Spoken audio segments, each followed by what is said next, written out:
base 2 वर्ष तो लिखिच ए वर्ष भी हम नवंबर मास रे 2 जनकर अवदान बहुत अच्छी ए वर्ष मु ताको संगे अछि तेणु ये सब जो योजना 2 वर्ष ला थाई मीटिंग चलती वर्ष एवं आमे समस्त लेखा लेख कर एवं मु निजे 25 खंड बही लिखिछि 220-230 खंड बही छापी मो पाखे खाली 50-60 लाख टका बही हम तेणु मु खाली स्कूल रे पाठ पढ़ी के इति काम करना तेणु ये जो किछि जदि तमे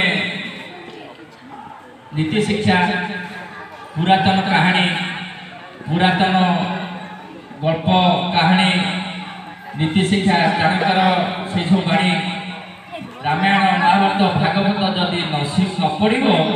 ताले मनीष हो पार मुझे एते लेखा लेखी करके मत 62 वर्ष भागवत मुझे सारा ओडिशा जाऊँ बही भी क्या करती किंतु मु गीता भी पढ़ु नी मो पाठ जी अच्छा ये गीता पाठ करते बहुत जगह रिटायर्ड अवसरप्राप्त कर्मचारी ए बयस तेणु सी मत कहले चंद्रणी तुम गोटे डेली किसी ना कि छाड़िए पड़ा तेणु से